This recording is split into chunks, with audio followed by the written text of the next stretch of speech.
उसकी हैसियत क्या है? कौम की अगर लड़ाई लड़ रहा है तो खानकाहें गिराई जा रही। कभी उवैसी की जुबान से जुमला निकला मदरसों को नुकसान पहुंचाया जा रहा है, उसकी जुबान से कोई जुमला निकला मुसलमान कोर्ट में है, कभी एक मुसलमान के लिए खड़ा हो कोर्ट में तो बताए? कहीं पर भी नहीं खड़ा है। बिहार में मुसलमानों को सिर्फ भड़काया गया था, मुसलमानों को बेवकूफ बनाया गया था, मगर ये उत्तर प्रदेश है। उत्तर प्रदेश में मुसलमान पढ़ा लिखा है, वो जान रहा है कि अगर उत्तर प्रदेश में भारतीय जनता पार्टी कोई हरा सकता है, अगर भारतीय जनता पार्टी कोई शिकस्त दे सकता है, भारतीय जनता पार्टी कोई गिरा सकता है, वो रफीकुल मुल्क जनाब मुलायम सिंह के बेटे हैं, शेर हिंद अखिलेश यादव जी गिरा सकते हैं। किसी में दम नहीं है, किसी में ताकत नहीं है अगर भारतीय जनता पार्टी कोई गिरा दे। अगर भारतीय जनता पार्टी कोई गिरा सकता है, ताकत रखता है, वो सिर्फ और सिर्फ एक वाहिद चेहरा है, वाहिद शख्स है, वाहिद इंसान है, जिसका नाम अखिलेश यादव जी है। ओवैसी को लाने वाला कौन है? भारतीय जनता पार्टी है। वो किसकी बोली बोल रहा है? भारतीय जनता पार्टी की बोली बोल रहा है। वो किसकी बात पे चल रहा है? भारतीय जनता पार्टी की बात पे चल रहा है। वो किसके इशारे पे नाच रहा है? भारतीय जनता पार्टी के इशारे पे नाच रहा है। सिर्फ कौम को बदनाम कर रहा है, कौम को तबाह कर रहा है, मगर इस कौम को अल्लाह महफूज रखने वाला है, इस कौम को अल्लाह मेहरबान है। वो क्या उनके जैसे दो चार पैदा हो जाएं तब भी इस कौम को तबाह नहीं कर सकते हैं, क्योंकि इस कौम की मुहाफिज अल्लाह है। इस कौम को कोई नहीं बर्बाद कर पाया है। जब से ओवैसी आया है हिंदुस्तान में मुसलमानों की लीडरशिप खत्म होती जा रही है, मुसलमान कमजोर होता जा रहा है, मुसलमान बिल्कुल खत्म होता जा रहा है। ऐसे हालात में ओवैसी को हैदराबाद में बैठ जाना चाहिए और हम समाजवादी लोग अगर हमसे मुकाबला करेंगे तो उनकी हैसियत नहीं, उनकी औकात नहीं कि मुझसे मुकाबला कर ले। जब वो चाहे, जिस लम्हा, जिस मिनट में, जिस सेकंड में, जिस घड़ी में, जिस तारीख में अगर बहस करना चाहे तो समाजवादी सिपाही उनसे पीछे हटने के लिए तैयार नहीं होगा। उनके सारे सवालों का जवाब दिया जाएगा। यूपी में मुसलमानों के लिए सिर्फ और सिर्फ अखिलेश यादव जी है। यहाँ पर ओवैसी फैक्टर नहीं चलेगा, नहीं चलेगा। क्यों? मौलाना इसराइल जी हमारे में से बातचीत करने का प्रयास करेंगे। आज बात हुई उत्तर प्रदेश के 2027 के विधानसभा चुनाव को लेकर, क्योंकि 2027 के विधानसभा चुनाव में उत्तर प्रदेश में जिस हिसाब से बिहार में ओवैसी एक्टिव हुए थे, इस बार उत्तर प्रदेश में एक्टिव होगी। ओवैसी के आने से उत्तर प्रदेश के जो मुस्लिम समाज पर क्या प्रभाव पड़ेगा? क्योंकि बिहार में ओवैसी ने बहुत अच्छा प्रदर्शन किया, उत्तर प्रदेश में ओवैसी जी का क्या स्थिति रही, बातचीत करने का प्रयास करेंगे। क्या कहेंगे सर? अभी आपने देखा होगा कि बिहार में चुनाव हुआ, ओवैसी साहब मजबूती के साथ चुनाव लड़े, कांग्रेस से बढ़िया चुनाव लड़े। अब उत्तर प्रदेश में विधानसभा चुनाव आ रहा है तो मुस्लिम समाज अखिलेश यादव के साथ रहेगा कि उन्हीं को पसंद करने वाला ओवैसी जी को? क्या कहेंगे इस पर? देखिए, मेरा नाम हाजी अजीज अहमद है, मैं राष्ट्रीय सचिव हूँ। बिहार के लोगों में और यूपी के लोगों में बहुत फर्क है। यूपी में ऐसा नहीं होगा जैसा बिहार में हुआ है। यूपी में मुसलमानों के लिए सिर्फ और सिर्फ अखिलेश यादव जी है। यहाँ पर ओवैसी फैक्टर नहीं चलेगा, नहीं चलेगा। क्यों? ऐसा क्यों नहीं चलेगा? लोग जानते हैं अभी इस वक्त हमारे ओवैसी साहब ने महाराष्ट्र के अंदर अभी उन्होंने एक सीट के लिए गठबंधन किया है। मुसलमान जानता है, मुसलमान जानता है, मुसलमान इतना समझदार है कि मुसलमान को किस किस परिस्थितियों में गुजरना पड़ रहा है। इसलिए मुसलमान, यूपी का मुसलमान ऐसा नहीं करेगा। वो इतना समझदार है, वो यूपी के अंदर अखिलेश यादव जी को मुख्यमंत्री बनाएगा 2027 में। 350 सीट पार होगा इंशाल्लाह। सुनने में मिला ओवैसी साहब उत्तर प्रदेश में 200 सीटों पर अपने प्रत्याशी उतारेंगे। देखिए, उन्होंने हमसे 22 में भी उतारा था, सब कोई 1000, कोई 500 पे रह गया था, और इंशाल्लाह इस बार भी 1000 और 500 पे ही रहेगा। अगर ओवैसी साहब हमारे लिए इतने भले हैं तो अपने हैदराबाद में लड़े पूरी की पूरी सीटों पर, वहां के मुख्यमंत्री बने, वो बने या उनके भाई बने। यूपी के ही मुख्यमंत्री क्यों बनना चाहते हैं वो? भाई अपने वहीं बने, वो वहां 7 या 8 सीटों पर क्यों लड़ते हैं? यहाँ पर 200 सीटों पर क्यों लड़ना चाहते हैं? ये मुसलमानों की समझ से परे है। मुसलमान ऐसा नहीं करेगा। मुसलमान को पता है कि अगर वो महाराष्ट्र में गठबंधन कर सकते हैं तो वो यूपी में भी कर सकते हैं। यूपी का मुस्लिम समाज क्या सोचता है इस बात? सबसे पहले मैं आपको धन्यवाद देता हूँ। आप खाली इतना बता दीजिए मुझे, आप बुलवाएंगे कितनी देर?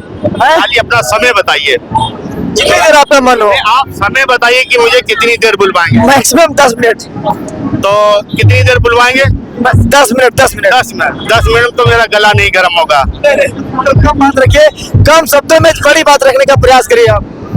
देखिए, आपने जो सवाल किया है इसका जवाब देने में मुझे कुछ समय लगेगा, और अगर उनकी जुबान में दम है तो अल्हम्दुलिल्लाह सुम्मा अल्हम्दुलिल्लाह मेरी भी जुबान में दम है। अगर उनकी जुबान में लगाम नहीं है तो इस समाजवादी शेर में माननीय राष्ट्रीय अध्यक्ष जी का सिपाही हूँ, इस शेर में भी जुबान में लगाम नहीं है। चाहे आप जितनी देर बुलवा लें, इस शेर के साथ अपनी बात को हम शुरू करेंगे। है जोर कितना हवाओं को आजमाना है जोर कितना हवाओं को आजमाना है, हर एक राह गुजर पर दिया जलाना है। भाई अखिलेश के हम लोग साथ मिलजुल कर अब अपने यूपी को जन्नतुलमा बनाना है। समाजवाद का मतलब भाईचारा, समाजवाद का मतलब अमन और शांति, समाजवाद का मतलब संविधान को मानना, समाजवाद का मतलब बेखौफो खतर, समाजवाद का मतलब इंसानियत, समाजवाद का मतलब एक दूसरे की परेशानी में खड़े होने का नाम समाजवाद, समाजवाद का मतलब अमन और शांति कायम रखने का नाम समाजवाद, समाजवाद का मतलब एक दूसरे के साथ कंधे से कंधा मिला करके हिंदू मुस्लिम सिख ईसाई आपस में सब है भाई भाई, उनके साथ रहना। समाजवाद का मतलब इंसानियत कायम रखना, समाजवाद का मतलब बाबा साहब भीमराव अंबेडकर का दिया हुआ संविधान, जिस वक्त रफीकुल मुल्क जनाब मुलायम सिंह यादव जी के बेटे शेरे हिंद अखिलेश यादव जी को धमकी दी गई थी कि आगरा नहीं जाएंगे, तो रफीकुल मुल्क जनाब मुलायम सिंह के बेटे शेरे हिंद अखिलेश यादव जी बाबा साहब अंबेडकर का दिया हुआ संविधान की वो किताब लेकर के जब राष्ट्रीय अध्यक्ष अखिलेश यादव जी आगरा के लिए निकले तो जालिम दिखाई नहीं दे रहे थे, शैतान खड़े नहीं थे, मगर उस जगह पर शेरे हिंद अखिलेश यादव जी बाबा साहब अंबेडकर के दिए हुए संविधान की किताब को लेकर के पहुंचे थे और उन्होंने ऐलान कर दिया था कि आने वाली 2027 में हम समाजवादी लोग मिलजुल करके सरकार बनाने जा रहे हैं। तो समाजवाद का मतलब अमन और शांति, समाजवाद का मतलब ये है कि जहां पर भाईचारा खत्म हो रहा है वहां पर भाईचारा कायम करने का नाम समाजवाद है। समाजवाद का मतलब कि कोई अगर बीमार है उसकी मदद करने का नाम समाजवाद है। समाजवाद का मतलब जो नेताजी ने हम लोगों को सिखाया है, बताया है कि सही राह पे चलोगे कामयाब होगे, अगर रास्ते से भटक जाओगे तो आप समाजवाद नहीं हो सकते हैं। और आपने जिसका नाम लिया है पढ़े लिखे हैं, मैं जानता हूं पूरा देश कह रहा पढ़े लिखे हैं, मगर हालात नहीं ठीक हैं। इस हालात में उनको सिर्फ हैदराबाद से चुनाव लड़ना चाहिए था। मेरे नौजवानों, मैं आपको बताना चाहता हूं आपके चैनल से, जब से ओवैसी आया है हिंदुस्तान में मुसलमानों की लीडरशिप खत्म होती जा रही है, मुसलमान कमजोर होता जा रहा है, मुसलमान बिल्कुल खत्म होता जा रहा है। ऐसे हालात में ओवैसी को हैदराबाद में बैठ जाना चाहिए और हम समाजवादी लोग अगर हमसे मुकाबला करेंगे तो उनकी हैसियत नहीं, उनकी औकात नहीं कि मुझसे मुकाबला कर ले। जब वो चाहे, जिस लम्हा, जिस मिनट में, जिस सेकंड में, जिस घड़ी में, जिस तारीख में अगर बहस करना चाहे तो समाजवादी सिपाही उनसे पीछे हटने के लिए तैयार नहीं होगा, उनके सारे सवालों का जवाब दिया जाएगा। महाराष्ट्र में अभी चुनाव हो रहा है आज वोटिंग है, किस तरीके से ओवैसी ने लोगों को धमकाया, लोगों को किस तरीके कहां लेकर के जा रहे हैं, ये देश कहां जा रहा है। देश विकास से चलता है, देश संविधान से चलता है, देश लोकतंत्र से चलता है, तुम संविधान की धज्जियां उड़ा रहे हो। मैं आपको बताना चाहता हूं कि आरएसएस का किसी ने जन्म लिया था इस धरती पर तो उसका नाम कांग्रेस है, और किसी ने ओबीसी का जन्म लिया है उसका नाम भारतीय जनता पार्टी है। ओबीसी को लाने वाला कौन है? भारतीय जनता पार्टी है। वो किसकी बोली बोल रहा है? भारतीय जनता पार्टी की बोली बोल रहा है। वो किसकी बात पे चल रहा है? भारतीय जनता पार्टी की बात पे चल रहा है। वो किसके इशारे पे नाच रहा है? भारतीय जनता पार्टी के इशारे पे नाच रहा है। सिर्फ कौम को बदनाम कर रहा है, कौम को तबाह कर रहा है, मगर इस कौम को अल्लाह महफूज रखने वाला है। इस कौम को अल्लाह मेहरबान है। वो क्या उनके जैसे दो चार पैदा हो जाएं तब भी इस कौम को तबाह नहीं कर सकते हैं, क्योंकि इस कौम की मुहाफिज अल्लाह है। इस कौम को कोई नहीं बर्बाद कर पाया है। वो सिर्फ कौम को बर्बादी की कगार पे लेके जाना चाह रहा है, कौम को तबाह करना चाह रहे हैं। ऐसे तबाहों से बचना चाहिए। तमाम सारे लोग कह रहे हैं कि ओवैसी साहब आप लोगों की लड़ाई लड़ रहे हैं, और आप कह रहे हैं कि ओवैसी साहब मुस्लिम मतलब बीजेपी के साथ मिले हुए उनकी बात कर रहे हैं। उसकी हैसियत क्या है? उसकी हैसियत क्या है? कौम की अगर लड़ाई लड़ रहा है तो खानकाहें गिराई जा रही। कभी ओबीसी की जुबान से जुमला निकला, मदरसों को नुकसान पहुंचाया जा रहा है, उसकी जुबान से कोई जुमला निकला। मुसलमान कोर्ट में है, कभी एक मुसलमान के लिए खड़ा हो कोर्ट में तो बताए? कहीं पर भी नहीं खड़ा है। बिहार में मुसलमानों को सिर्फ भड़काया गया था, मुसलमानों को बेवकूफ बनाया गया था, मगर ये उत्तर प्रदेश है। उत्तर प्रदेश में मुसलमान पढ़ा लिखा है, वो जान रहा है कि अगर उत्तर प्रदेश में भारतीय जनता पार्टी कोई हरा सकता है, अगर भारतीय जनता पार्टी कोई शिकस्त दे सकता है, भारतीय जनता पार्टी कोई गिरा सकता है, वो रफीकुल मुल्क जनाब मुलायम सिंह के बेटे हैं, शेर हिंद अखिलेश यादव जी गिरा सकते हैं। किसी में दम नहीं है, किसी में ताकत नहीं है अगर भारतीय जनता पार्टी कोई गिरा दे। अगर भारतीय जनता पार्टी कोई गिरा सकता है, ताकत रखता है, वो सिर्फ और सिर्फ एक वाहिद चेहरा है, वाहिद शख्स है, वाहिद इंसान है, जिसका नाम अखिलेश यादव जी है।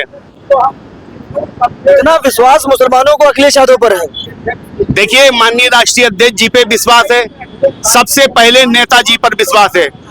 मुसलमानों को किस तरीके से माननीय रफीकुल मुल्क जनाब मुलायम सिंह यादव, वो नहीं है, वो नहीं है, तू नहीं है मगर तेरी यादें तो हैं, तू नहीं है मगर तेरी यादें तो हैं।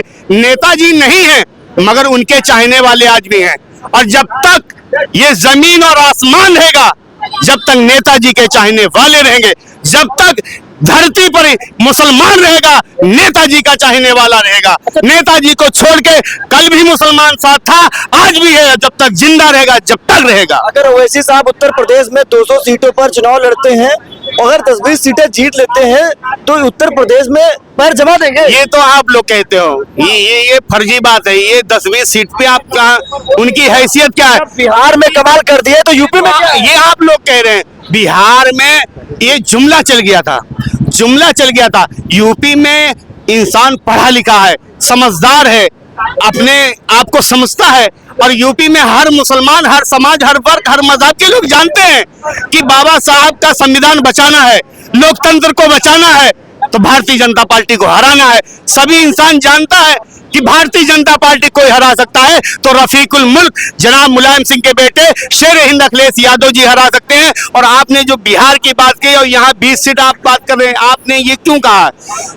ओबीसी की हैसियत में एक जिला पंचायत जीत ले, यहाँ ये यूपी है।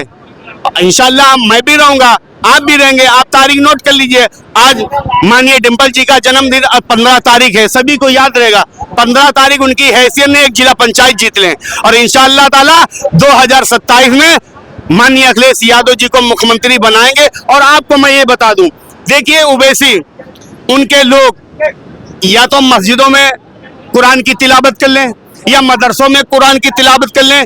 ये सभाओं में कुरान की बेहुरमती करना, इस्लाम को बदनाम करना, मुझे लगता है ये ठीक नहीं है। ये सिर्फ जाहिलियत वाली बात है, और जाहिल बन करके ज्यादा पैगाम ना फैलाएं, और जाहिल का ज्यादा पैगाम नहीं चलता है। हमेशा इंसानियत कायम रहती है, कल भी कायम थी, आज भी कायम है, और कयामत की सुबह तक इंसानियत कायम रहेगी। कल भी जिंदाबाद थी समाजवादी, आज भी है। जब तक ये भारत रहेगा, समाजवाद कायम रहेगा।